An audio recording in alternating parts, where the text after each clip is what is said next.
Alright, welcome back to our online course for TOEFL preparation TP2, and today we will discuss about Unit 12, and the topic is about the compound sentences.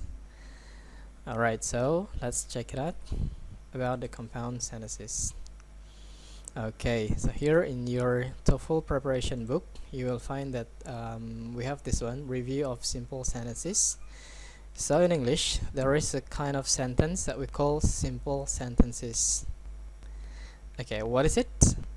A simple sentence has one subject and one verb. So in one sentence, there is only one subject and also one verb.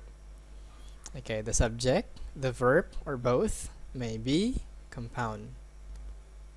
It can be compound and still it is a simple sentence because it is only the subject or the verb that is compound.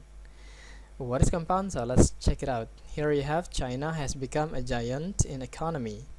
This is a kind of this is an example of simple sentence with one subject and one verb.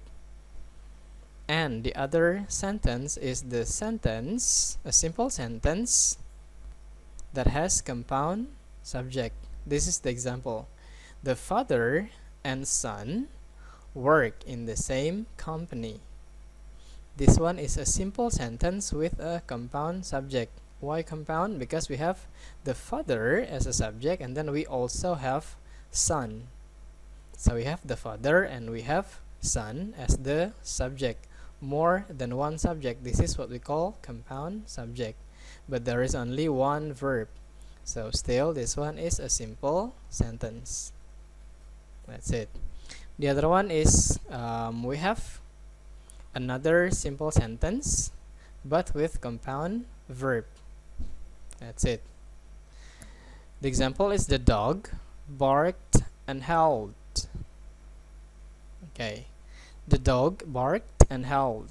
Here we have one subject but we have more than one verb. This is what we call compound verb. Barked and howled. So we have double verb with one subject. This is also a simple sentence. Okay. The next one is we have the compound subject and then we have also the compound verb. The example is Tom and Jerry are singing and dancing. Tom and Jerry are singing and dancing. So we have compound subject and then we also have compound verb. And still this one is a simple sentence. The question is, why is it a simple sentence while they have compound subject or compound verbs or both? Yeah, because this sentence, no matter whether they have the compound subject or compound verb or they have both compound subject and compound verb, they have only one clause in one sentence. So there is only one clause in one sentence. They have only one or they have only one main subject and this one are becoming one subject because they are compound, and these are becoming one verb because they are compound verb. Yeah, so there is only one clause here. That's why it is called simple sentence. We will discuss about a complex and compound sentence later after this. Okay, so this is what we call simple sentence. Now let's check the next one. Be careful when we are having simple sentence. Remember, there is only one or compound sentence subject, and then we also have one verb or compound verbs that refers to the same subjects. Okay, be careful in our TOEFL test. This part actually they are not going to be shown very simple in sentence. It will be a bit longer. Yeah, it will be a bit longer but with a kind of diffusion. Jadi akan ada pengecoh inside a sentence. Here is the example. A particular phrase within a sentence. So nanti you will find a phrase within a sentence to make the sentence long and to make you get confused which one is the subject and which one is the verb. Okay, what phrase are there? They are called a prepositional phrase, a positive or participial phrase. And this can cause confusion because the phrase may contain a noun or a participle that looks like the subject or the verb of the sentence. Let's check the example. Here we have, do not confuse objects of preposition with the subject of sentence. What is it? Let's see the example. The flowers in the vase are still fresh after 2 days. The subject is the flowers. Here we have flowers with S, and then that's why we have are. The problem is here we have vase, right? But this vase starts with the preposition in. This is what we call prepositional phrase. It makes a sentence longer and makes the people confused.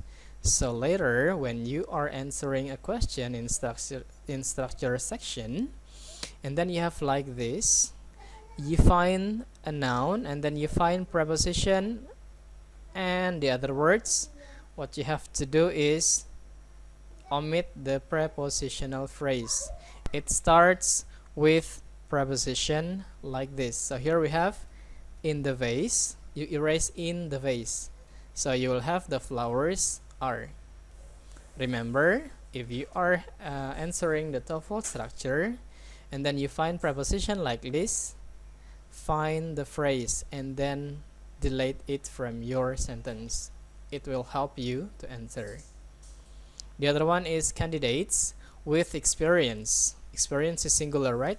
But it starts with, which is a preposition. So with experience is a prepositional phrase. Delete this. And then what you have is candidates have. And then you will find this one, and this one is correct. That is the first one, prepositional phrase. The second one is, do not confuse nouns in appositive phrases with the subjects of the sentence. So in English sentence, there is something that you call appositive. Appositive is a phrase that refers to the same noun with the subject. So appositive is a phrase that refers to the same noun. So they are actually the same, but this one is noun, this one is phrase. The characteristics are, you have comma and then you also have comma here. So the simple way is, if you have comma and then you have comma, erase the one inside the comma. Here we have countries, right? It is close to the to be, but here you have is, not are, because the subject is Norway. What is Norway? One of the Scandinavian countries. Yeah, so Norway and one of the Scandinavian countries is the same thing. So this one is what you call appositive. It is used to explain or modify the real noun. So if you find a positive, erase it. It will help you to answer or to find the right verbs. The other one is Carmen, the oldest of 5 children. Carmen is a name. Who is that? The oldest of 5 children. This is singular, right? And then you are using work with S.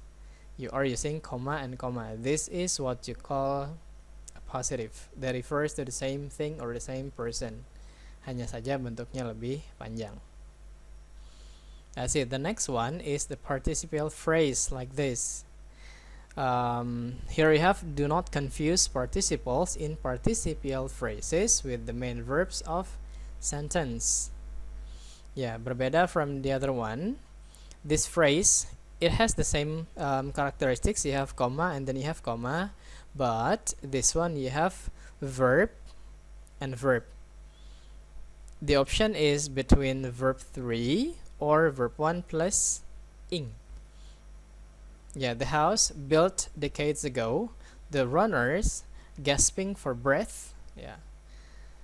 Here you have the subject and then you have the verb.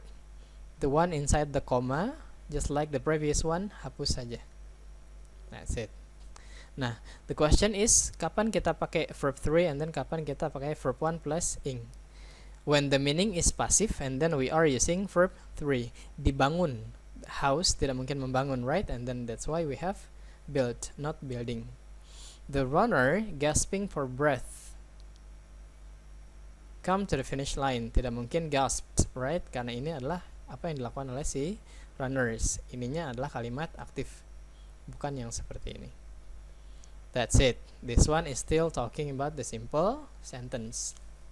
But the simple sentence is not always short when you are having the TOEFL structure test. It will be a bit longer with 3 confusions inside the sentence.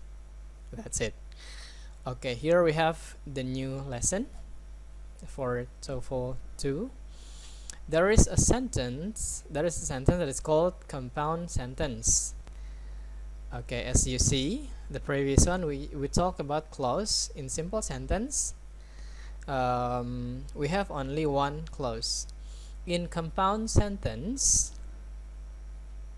a compound sentence has 2 or more main clauses. Jadi ada 2 klausa joined by coordinate conjunctions. Coordinate conjunction is the connectors, and here we have and, dan, but, or yet, akan tetapi, or tetapi, so, sehingga, for, karena, or, atau. Yeah, so this is what we call compound sentence. Sentence-nya compound, bukan subject or verb-nya seperti yang tadi ya. Let's check it out. Look at the examples.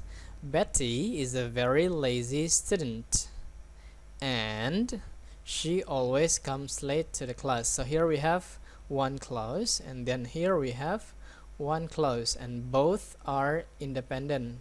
Maksudnya seandainya kita cut di sini, Betty is a very lazy student, titik, she always comes late to class, titik, dua-duanya punya meaning yang lengkap. Ya, berbeda dengan the sentence misalnya I like coffee because it is sweet. Jadi kalau because it is sweet, yang satunya akan tergantung kepada yang lain, right? Klausanya. Dan itu yang namanya dependent dan independent clause. Nah, yang ini dua-duanya adalah dependent clause. Connectorsnya adalah yang ini. Now we have one subject, one verb, and then we have one subject, and then we have one verb. So you have 2 clauses with one subject and one verb for each. This is what we call compound sentence. Yeah, what becomes the problem is kadang-kadang this part, the connectors, itu disalahkan. Ya, jadi tidak ada hubungannya depan dan belakang karena ininya incorrect. Yeah, so this is the example of the correct answer. Betty is a very lazy student and she always comes late to class.